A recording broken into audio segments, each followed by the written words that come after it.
Ayan, yung lulutuin ni Ate Aisha ang gulay.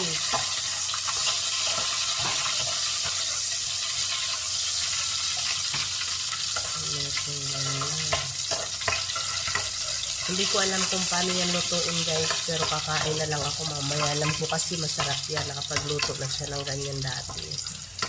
So, ngayon,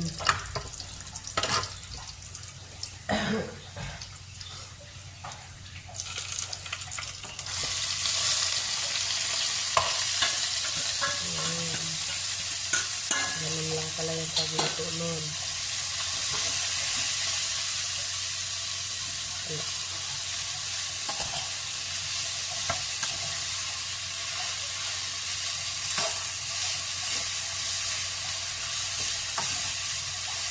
Masarap yan din pag may gata, ano din.